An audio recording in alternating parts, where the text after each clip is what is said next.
Cumprimento a todos com a paz de Jesus.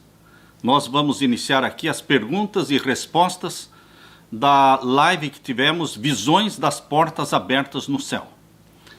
A primeira pergunta que nós temos aqui: as 6 asas dos querubins em Isaías capítulo 6 e também as asas que estão nos querubins lá de Apocalipse capítulo 4, são asas literais ou simbólicas? A Bíblia fala de anjos com 2 asas, 4 asas e 6 asas. Portanto, não há razão para pensarmos que sejam simbólicas estas asas. Os seres celestiais, os querubins, com 4 rostos e 6 asas, eles são tão diferentes que João encontrou dificuldade para definir em linguagem humana aquilo que ele viu. Cremos exatamente como diz a palavra de Deus, em Apocalipse 4, verso 7, que o primeiro ser vivente tinha semelhança a um leão, simbolizando a tribo de Judá. O segundo ser vivente era semelhante a um bezerro, isto era símbolo da tribo de Efraim. E o terceiro ser vivente tinha o aspecto de um rosto de homem. Este é o símbolo da tribo de Ruben. E o quarto ser vivente tinha a semelhança de uma águia voando. Isto era uma representação da tribo de Dan. É importante observar que estas 4 tribos, a tribo de Dan, de Efraim, de Judá e de Rubens, elas estavam bem ao redor do tabernáculo. Eram as mais próximas do tabernáculo. Representando também lá no céu, os 4 querubins, eles estão ao redor do trono de Deus. A segunda pergunta: quando será o momento em que Jesus julgará os vivos? Jesus começou o juízo dos mortos em 1844. Porém, o juízo dos vivos só terá início quando o decreto dominical, a lei dominical, for aprovada mundialmente. Então, o sinal da besta começará a ser imposto, aplicado nos ímpios que rejeitam os mandamentos de Deus, e o selo do Deus vivo será aplicado na testa de todos os filhos e filhas de Deus, selando-os para a eternidade. Próxima pergunta: na Bíblia fala quais critérios Jesus usa para julgar? Sim, a Bíblia diz que nós somos salvos pela fé e somos julgados segundo as nossas obras. Não só a Bíblia diz que nós somos julgados pelas nossas obras, como também diz que a norma do juízo divino é a lei de Deus, os 10 mandamentos. Isto está em Tiago, capítulo 2, verso 12. Assim falai e assim procedei, como devendo ser julgados pela lei da liberdade. E nos versos 10 e 11 menciona que a lei da liberdade é aquela que diz: não matarás, não adulterarás. Se tu, pois, não cometeres adultério, mas matares, estás feito transgressor da lei. Assim falai e assim procedei, como aqueles que hão de ser julgados pela lei da liberdade. Portanto, queridos, Jesus Cristo nos salva pela fé, mas o juízo celestial será segundo as obras de cada um. E a recompensa também será segundo as obras de cada um. Aqui diz em Apocalipse capítulo 22 e o verso 12: e eis que cedo venho, e o meu galardão está comigo para dar a cada um segundo a sua obra. Salvos pela fé, recompensados pelas obras. Nós entendemos que a relação de fé e obras, ela é tão íntima que você não pode separá-las. Ninguém será salvo pelas obras, porque a salvação é unicamente pela fé em Jesus Cristo. Porém, queridos, esta fé em Jesus Cristo gera boas obras, gera obras de obediência na vida dos filhos de Deus.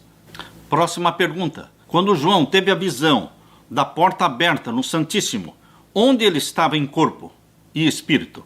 João estava na ilha de Patmos, quando ele foi tomado em visão e teve a visão do Apocalipse. Próxima pergunta: em Apocalipse 4, 7, havia diante do trono 4 seres viventes, 4 querubins. O primeiro ser vivente semelhante a um leão, o segundo semelhante a um bezerro, e o terceiro semelhante ao rosto de um homem, e o quarto ser vivente semelhante à águia voando. Eles representam alguma coisa? Sim.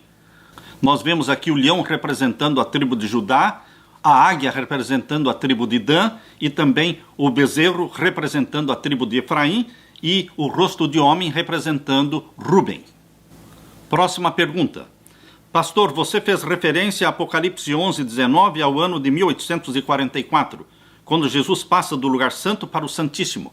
Gostaria que o senhor me explicasse como é possível esse verso se referir ao ano de 1844, sendo que ele está na 7ª trombeta e esta ainda não foi tocada. Exatamente, queridos. Nós precisamos entender que as profecias, muitas delas têm dupla aplicação. Exatamente. Apocalipse 11:19 tem dupla aplicação. Quando nós falamos dupla aplicação, uma aplicação é a secundária e a outra é a primária. Ambos são legítimas. Porém, a aplicação primária é aquela que está dentro do contexto. E a aplicação secundária está fora do contexto, mas é legítima. É assim que Apocalipse capítulo 11:19 foi aplicado para 1844, quando Deus trouxe luz celestial sobre o Santíssimo do Santuário Celestial.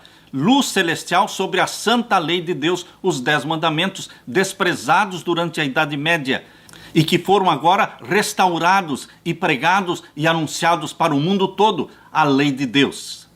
Porém, queridos, uma vez mais, a profecia de Apocalipse 11:19 vai se cumprir. E agora é a aplicação primária. Por que primária? Porque está dentro do contexto das 7 trombetas. No toque da 7ª trombeta, as portas do céu se abrem e será vista a arca do concerto, os 10 mandamentos e a mão de Deus segurando as 2 tábuas de pedra. E todos terão que ler os 10 mandamentos. E também, no toque da 7ª trombeta, a voz de Deus será ouvida, anunciando o dia e a hora da volta de Jesus. Próxima pergunta. Apocalipse 4, verso 1 fala, depois destas coisas.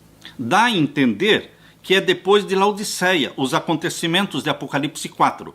Mas essa expressão se repete no Apocalipse algumas vezes. Seria a mesma lógica de interpretação? Cada caso precisa ser analisado.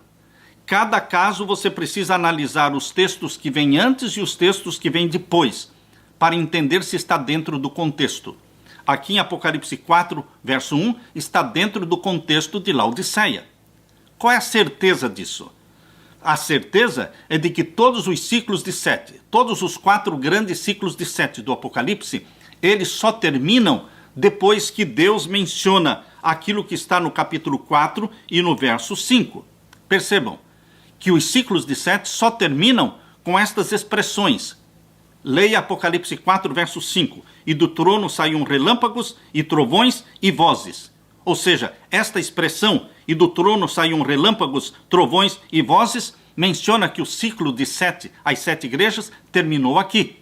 Portanto, queridos, Apocalipse 4:1, a porta aberta no céu, o Santíssimo, o trono de Deus, cercado por 24 outros tronos, está claramente relacionado com a igreja de Laodiceia e não com a igreja de Éfeso. Você pode ver também em Apocalipse capítulo 8, verso 5, quando conclui a série dos 7 selos. Leia comigo, Apocalipse 8, verso 5. E o anjo tomou o incensário e o encheu do fogo do altar e o lançou sobre a terra. Agora veja a expressão. E houve depois vozes e trovões e relâmpagos e terremotos. Os terremotos foram acrescentados. E no final do ciclo das 7 trombetas, as saraivas vão ser acrescentadas. Podem ver agora no fim do ciclo das 7 trombetas. Apocalipse 11, verso 19. E abriu-se no céu o templo de Deus, a arca do seu concerto foi vista no seu templo, e houve relâmpagos. Estão vendo a expressão? Concluindo o ciclo de 7. E houve relâmpagos e vozes, trovões, terremotos, e agora acrescenta mais, saraiva. À medida que o tempo vai avançando e vai se aproximando da volta de Jesus, mais acontecimentos vão sendo acrescentados. Primeiro, só vozes, trovões e relâmpagos. Depois, acrescenta-se terremotos. Depois, acrescenta-se saraivas. Por isso, queridos, nós não temos nenhuma dúvida de que Apocalipse capítulo 4, verso 1, faz parte, sim, da igreja de Laodiceia, o povo do juízo, a era do juízo. Mais uma pergunta. Pastor, gostaria que o senhor explicasse um pouco mais sobre o ministério de Jesus no lugar santo, pois ainda tenho dificuldade de entender sobre isso. Entendo muito bem sobre o ministério de Jesus no lugar santíssimo, desde 1844, como sumo sacerdote. Mas e o ministério de Jesus como sacerdote? Ainda continua paralelamente ao ministério de sumo sacerdote? Sim, queridos. O ministério de Jesus como sacerdote não terminou quando ele entrou no Santíssimo. Queridos, em 1844, Jesus não cessou de interceder.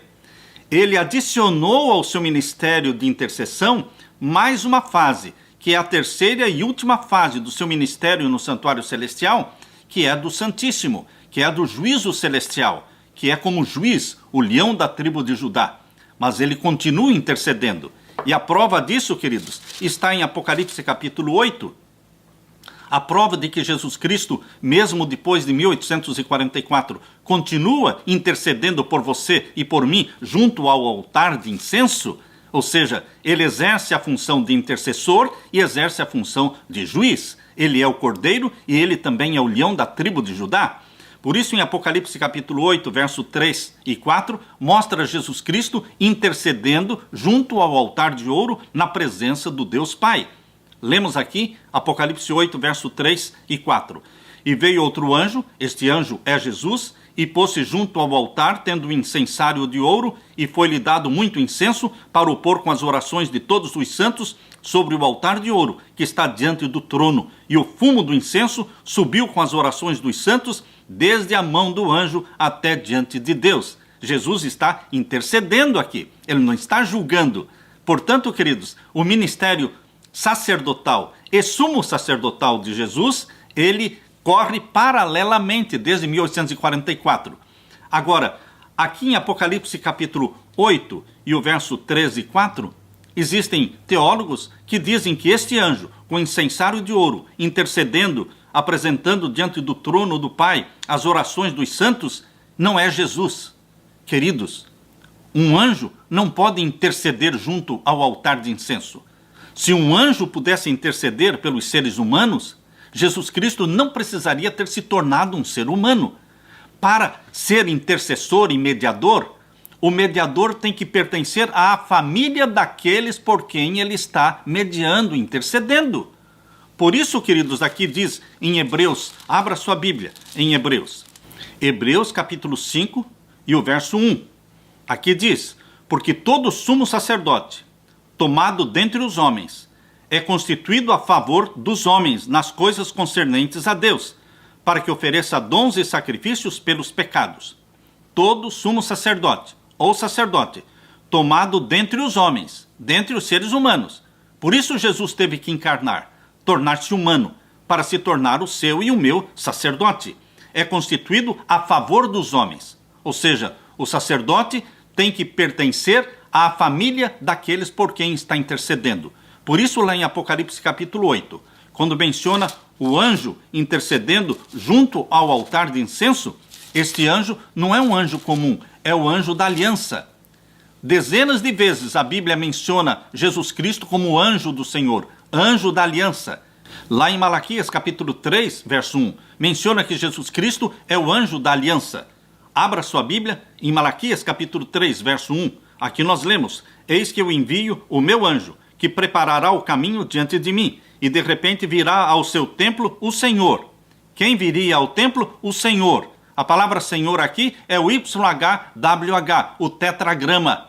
É o nome de Deus. Malaquias 3, verso 1, na metade do verso diz, e de repente virá ao seu templo o Senhor, o YHWH, a quem vós buscais, o anjo do concerto, o anjo da aliança, a quem vós buscais. Eis que vem, diz o Senhor dos Exércitos. Então Jesus é o anjo da aliança.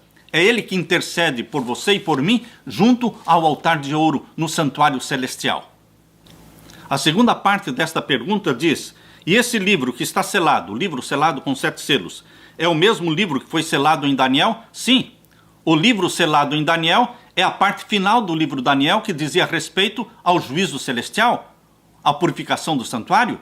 Esta foi a parte da profecia que Daniel não entendeu. Daniel 8,14, as 2.300 tardes e manhãs, 2.300 anos, que começaram em 457 a.C. e terminaram em 1844 depois de Cristo. Esta parte Daniel não entendeu. Por isso o anjo, lá em Daniel capítulo 12, verso 4, abra sua Bíblia, em Daniel capítulo 12 e o verso 4. Veja o que diz aqui. E tu, Daniel, fecha essas palavras e sela este livro até o fim do tempo, muitos correrão de uma parte para a outra e a ciência se multiplicará. O livro de Daniel ficou selado até o tempo do fim. O livro selado de Daniel, ele é desselado aqui em Apocalipse capítulo 5. A parte selada do livro de Daniel, ela é desselada pelo leão da tribo de Judá, aqui em Apocalipse capítulo 5, quando o leão da tribo de Judá pega o livro selado com 7 selos e começa a abrir selo após selo. Na Bíblia, queridos, só existe um livro selado e um livro desselado, não existem 2, 3. Daniel, a última parte do livro de Daniel é o livro selado. Em Apocalipse, o livro selado com 7 selos é desselado pelo leão da tribo de Judá. E lá em Apocalipse capítulo 10, você vê este livro selado agora aberto. O livrinho aberto foi visto na mão do anjo e foi dada a ordem para João: coma este livrinho. E ele comeu e foi doce na boca, mas amargo no ventre. Este livrinho é o livrinho de Daniel, é o livro selado com 7 selos. Portanto, queridos, existe um link, existe uma relação preciosa entre Daniel, Apocalipse 5 e Apocalipse 10. Aqui tem outra pergunta. Quando o Senhor fala que cada cavalo do Apocalipse, cavalo branco, cavalo vermelho, cavalo amarelo, cavalo preto, quando o Senhor diz que estes cavalos representam os grupos que são julgados no juízo celestial, isso nos deixa confusos, porque fomos ensinados de que esses cavalos representam as igrejas do Apocalipse, desde a igreja de Éfeso até a igreja de Laodiceia. Queridos, se os cavalos representam os períodos históricos da igreja de Éfeso, Esmirna, Pérgamo, Tiatira, Sardes, Filadélfia e Laodiceia, por que então existiam somente 4 cavalos? Se esses cavalos representavam as 7 igrejas, deveriam ser 7 cavalos. Mas por que não são 7 cavalos? Porque não representam os períodos históricos da igreja. Não existe nada de sagrado nos períodos históricos da igreja. Isto foi revelado para João na história das 7 igrejas. Mas, queridos, os 7 selos, o livro selado com 7 selos, era tão sagrado que nem o pai, que estava com o livro selado na mão, podia abrir. Somente o leão da tribo de Judá podia abrir aquele livro selado com 7 selos. E por que Jesus Cristo, quando recebe o livro selado com 7 selos da mão do Pai, a figura de Jesus Cristo ali não é de um cordeiro, mas ele entra na presença do Pai como o leão da tribo de Judá. Essa expressão leão da tribo de Judá diz respeito ao juízo, Jesus como juízo no santuário celestial em 1844. Portanto, queridos, se Jesus recebeu da mão do Pai o livro selado em 1844 e começou a abrir selo após selo, não faz sentido você dizer que refere-se aos períodos históricos da igreja. Não, queridos, diz respeito ao juízo celestial. 7 selos significam 7 fases do selamento. Selo é igual selamento. E você entende selamento como julgamento. Uma pessoa selada, ela está julgada. Portanto, 7 selos são 7 fases do selamento e não 7 fases históricas das 7 igrejas. O que muitas pessoas não querem aceitar é que existe uma sequência da igreja de Laodiceia para a sala do juízo em Apocalipse 4. Mas a sequência ali é irrefutável. Deus mostrou para João: sobe, João, eu te mostrarei as coisas que depois destas devem acontecer. E continua mostrando a porta aberta, o trono de Deus cercado por 24 tronos. E agora, em Apocalipse 4, verso 5, termina o ciclo das 7 igrejas, mencionando que houve o quê? Trovões, vozes e relâmpagos. É ali, em Apocalipse 4, verso 5, que termina o ciclo das 7 igrejas. Não em Apocalipse 3. Queridos, por mais que alguém queira dizer que o ciclo das 7 igrejas terminou em Apocalipse 3, verso 22, não é verdade?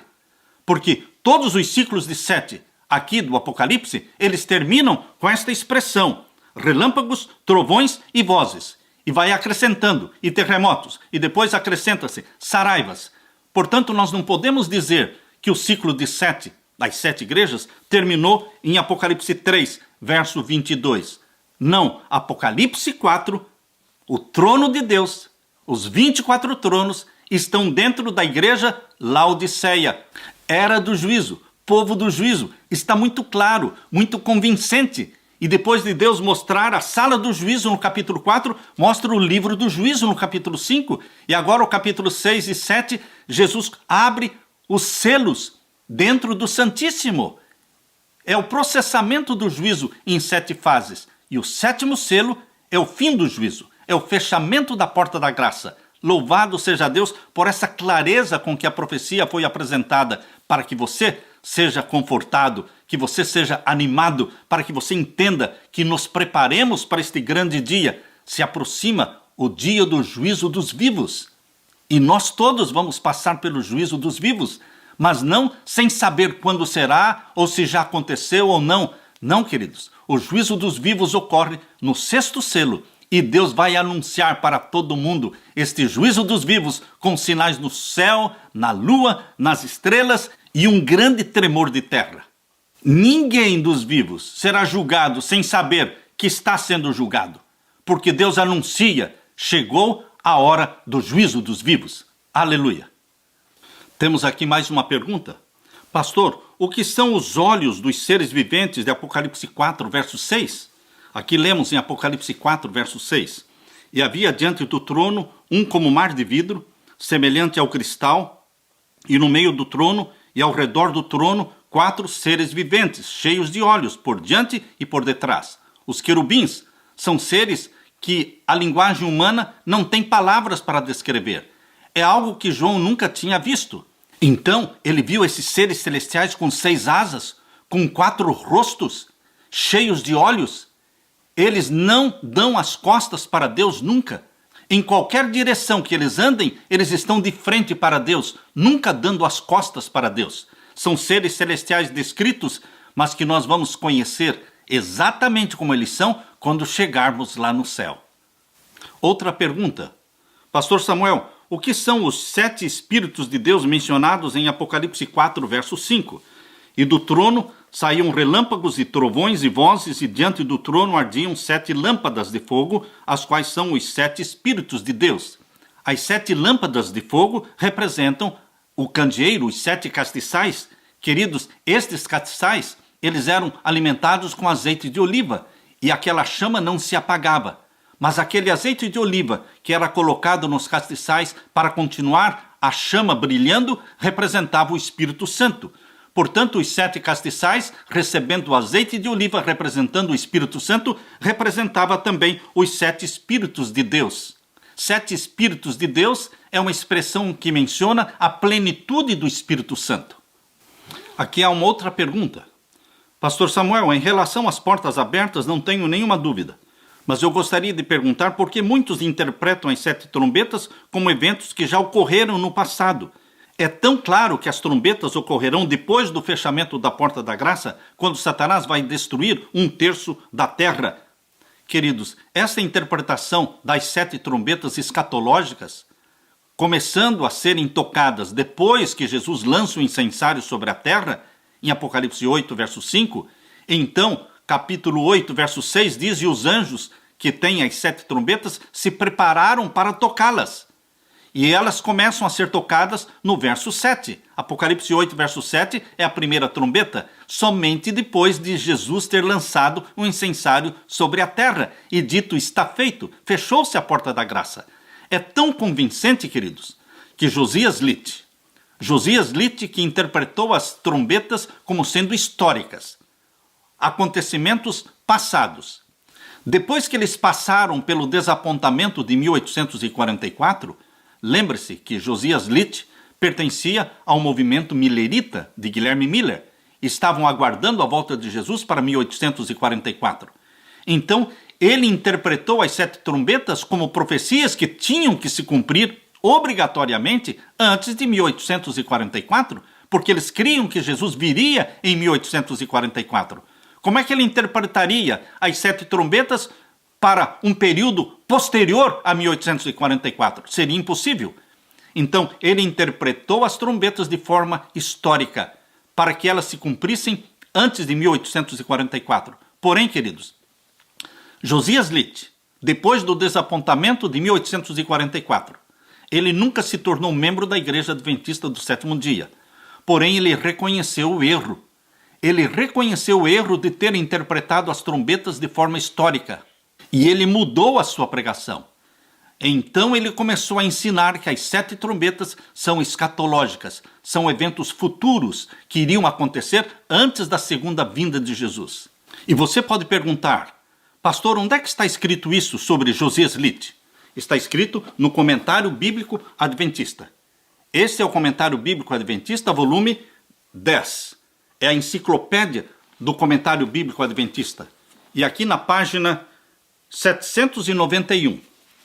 Na página 791, aqui tem o nome Josias Litt. E aqui vem explicando que ele passou pelo desapontamento de 1844 e depois mudou a interpretação das trombetas, entendendo que as trombetas não eram históricas, não eram profecias para o passado, mas eram trombetas escatológicas que iriam se cumprir ainda no futuro, antes da volta de Jesus. Aqui está a explicação.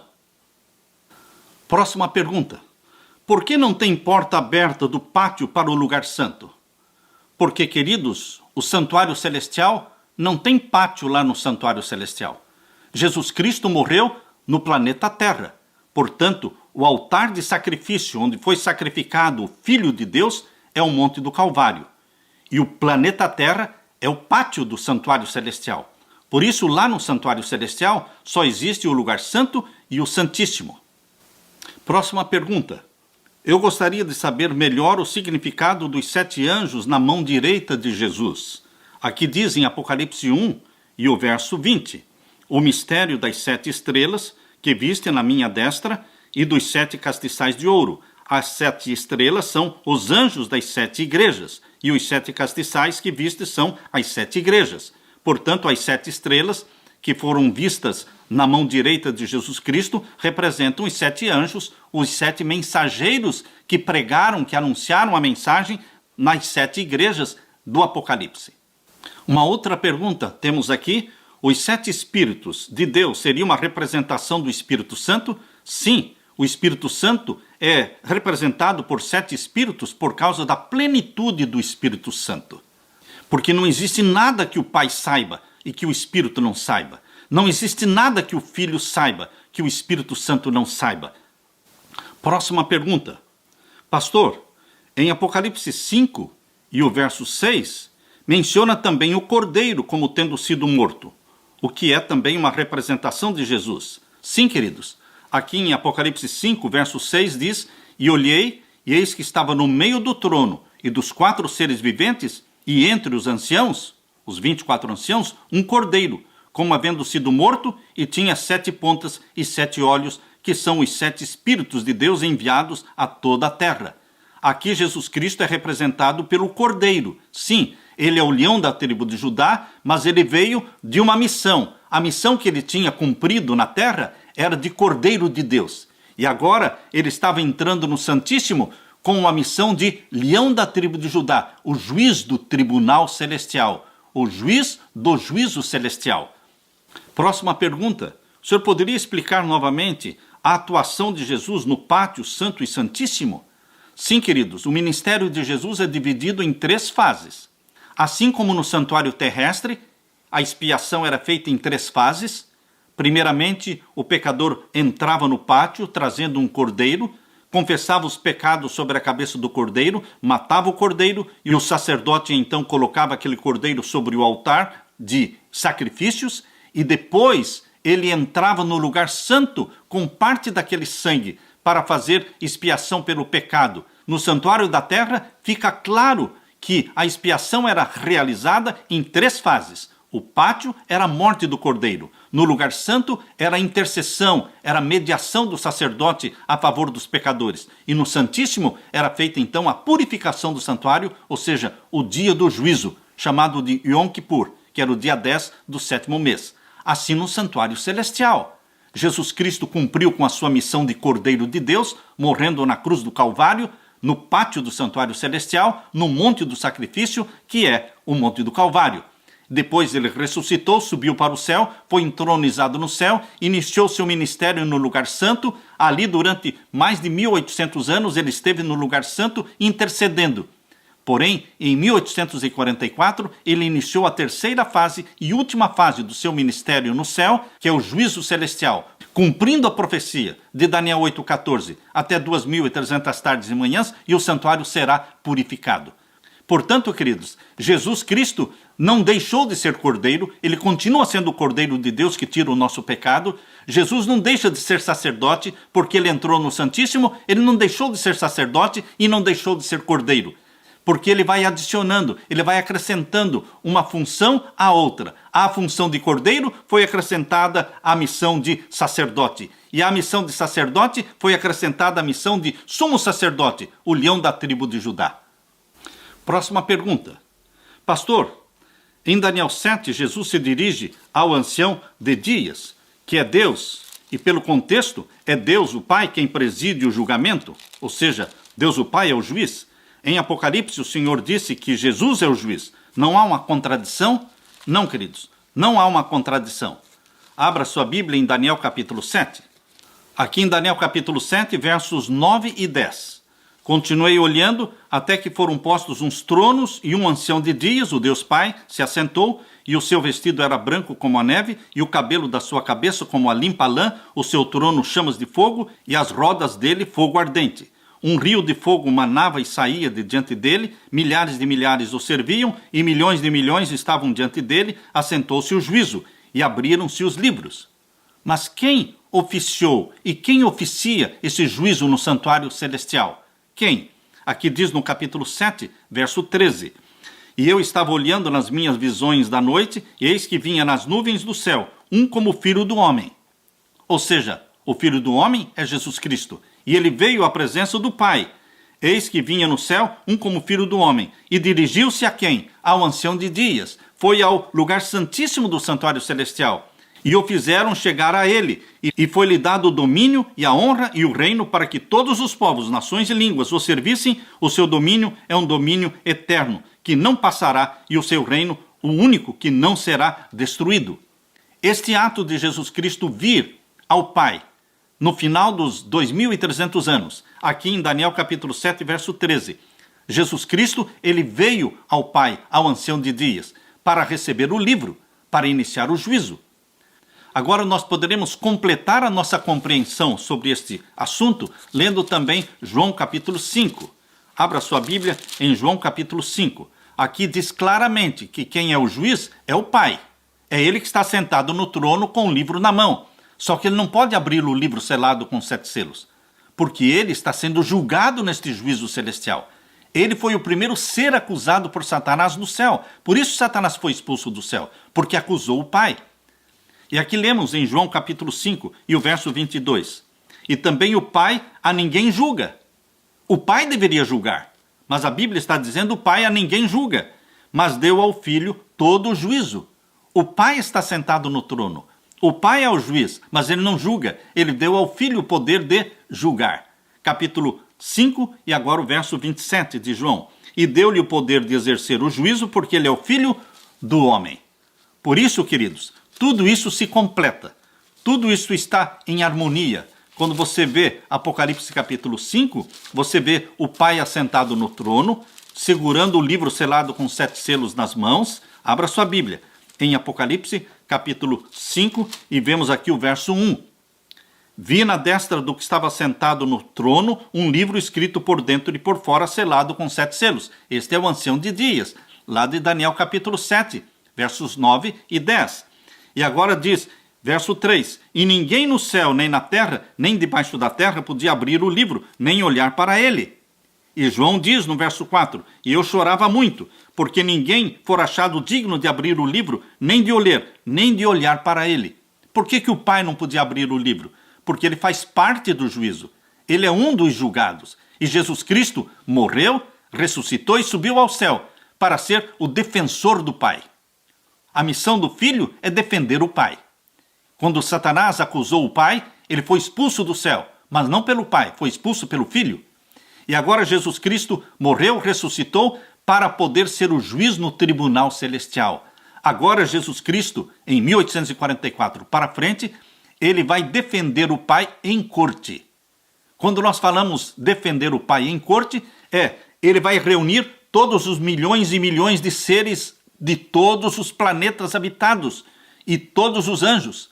Por isso, ao redor do trono de Deus existem milhares de milhares, milhões de milhões, porque a corte celestial é diante do universo todo. Apocalipse 5 e o verso 11. Apocalipse 5, verso 11. E olhei e ouvi a voz de muitos anjos ao redor do trono, e dos seres viventes e dos anciãos, e era o número deles milhões, de milhares de milhares.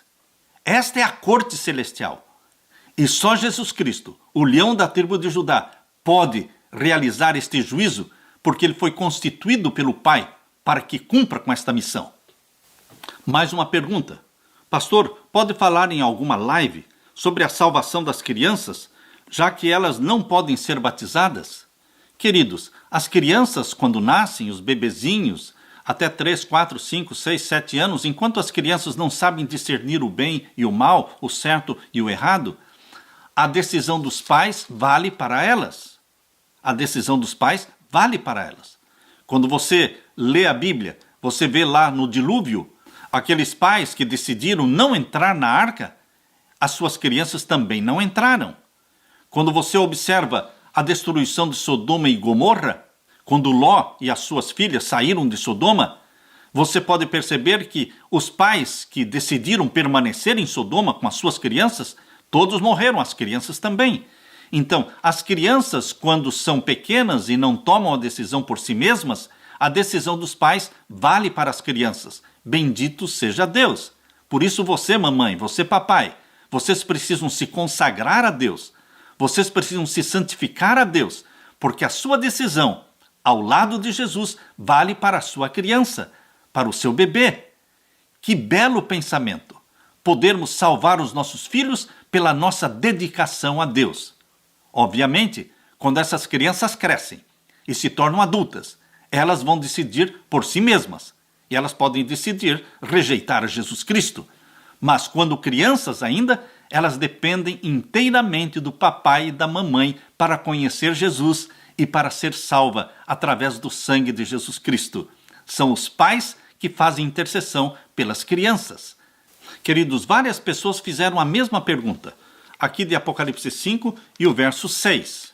E olhei, e eis que estava no meio do trono e dos 4 seres viventes, e entre os anciãos, os 24 anciãos, um cordeiro, como havendo sido morto, e tinha 7 pontas e 7 olhos, que são os 7 Espíritos de Deus enviados a toda a terra.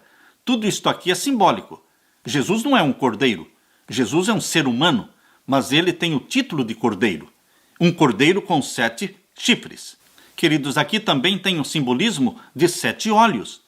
Os 7 olhos representam a onisciência divina. Nada escapa aos olhos de Deus. O número 7 simboliza plenitude. Assim também os 7 Espíritos de Deus representa a plenitude do Espírito Santo, enviados por toda a terra. Nada que se passa aqui na terra escapa aos olhos de Deus. Tudo fica registrado. E, queridos, nós devemos entender que o número 7 é símbolo de plenitude. Outra pergunta. Pastor, como é que nós poderemos chegar aos anos que são os períodos das 7 igrejas? Estes anos do período das 7 igrejas são flexíveis, mas 90% dos teólogos, eles entendem que a igreja de Éfeso foi desde o ano 31, quando foi fundada, até o ano 100. Por que o ano 100? Porque no ano 100, por volta do ano 100, morreu o último discípulo de Jesus Cristo, João. Então, a igreja de Éfeso foi a igreja dos apóstolos ainda vivos, 31 ao ano 100. E por que a igreja de Esmirna foi do ano 100 ao ano 313? É fácil nós entendermos que após a morte do último discípulo, começou a segunda fase, Esmirna. Foi um período cheio de perseguições. E por que terminou em 313? Porque em 313 terminou a última grande perseguição contra os cristãos, que durou 10 anos, do ano 303 ao ano 313. Acabou este período de 10 anos de perseguição exatamente em 313. E dali para frente, a igreja de Cristo começou a ser exaltada como a igreja do imperador. Portanto, 313 para frente está falando já da era de Constantino, que se tornou o imperador, o primeiro imperador romano que se converteu, mas trouxe para dentro da igreja cristã o paganismo. Portanto, queridos, o ano 313, como o início da igreja de Pérgamo, marca exatamente o casamento do cristianismo com o paganismo pela conversão de Constantino. Por que durou até o ano 538? Porque em 538 iniciou a supremacia papal de 1260 anos. Durante o período de Pérgamo, houve exaltação do cristianismo, casamento do cristianismo com o paganismo, e desse casamento nasceu um filho, chamado o Filho da Perdição, o Homem do Pecado, que é o bispo de Roma sendo adorado como Papa. E, queridos, em 538 começou a supremacia papal. Por que 538? Porque 538, o último inimigo papal, que eram os ostrogodos, foram destruídos em 538. Portanto, ali começa a supremacia papal e termina em 1798. Porém, queridos, a igreja de Tiatira não vai até 1798. Ela vai até 1517. Por que 1517? Porque 1517, no dia 31 de outubro, Martinho Lutero pregou as 95 teses na porta da igreja de Wittenberg. E ali começou fortemente o protestantismo, quebrando o poderio papal. O protestantismo quebrou o poderio papal. Queridos, por que a data de 1798 foi escolhida como término da igreja de Sardes? Porque em 1798 foi preso o Papa, dia 10 de fevereiro de 1798. E logo em seguida as sociedades bíblicas foram criadas. Portanto, em 1798 é uma data própria para iniciar o período de Filadélfia, que é o período de amor às almas, de evangelização do mundo, das sociedades bíblicas espalhando Bíblias para o mundo todo. E Filadélfia foi de 1798 até 1844. Por que a data de 1844? É a data em que começa o período de Laodiceia, povo do juízo, porque o juízo começou em 1844. Aí está a explicação da razão por que estas datas foram escolhidas em relação a cada uma das 7 igrejas. Mais uma pergunta. Os 24 anciãos poderiam ser pessoas ressuscitadas que viveram muito tempo atrás, como por exemplo Noé, Abraão, Jacó? Sim, queridos. Os 24 anciãos, eles foram escolhidos dentre aquela multidão que ressuscitou glorificada com Jesus Cristo no primeiro dia da semana. Então, não sabemos os nomes dos 24 anciãos e não sabemos os nomes desta multidão que ressuscitou com Jesus, conforme diz em Mateus, capítulo 27, versos 51 a 53. Mas com certeza, estes 24 anciãos foram escolhidos dentre esta multidão de ressuscitados e que subiram ao céu com Jesus Cristo. E por que 24 anciãos? Porque eles representam os 24 turnos que existiam no santuário da terra. Queridos, temos aqui mais uma pergunta. Pastor Samuel, por que alguns líderes criticam o Senhor, criticam os seus sermões? Queridos, eu não critico ninguém, eu não acuso ninguém. A minha missão é pregar o evangelho eterno que Jesus Cristo me deu para pregar. E vamos continuar. Não vamos parar para ficar respondendo acusações. Eu também não assisto vídeos que me enviam, que estão me criticando. Eu também não assisto. Eu não posso parar de pregar o evangelho para ficar respondendo acusações e críticas. Vamos continuar. Deus tenha misericórdia de mim e de todos os meus irmãos. Ninguém é melhor do que ninguém, eu não sou melhor do que ninguém, nós estamos juntos caminhando para o céu. Temos uma compreensão diferente de determinadas profecias, como 7 selos, 7 trombetas e 7 reis, mas nós estamos unidos, unanimemente unidos, nas 28 doutrinas fundamentais da igreja. Que Deus derrame o Espírito Santo sobre cada um e vamos juntos para o céu.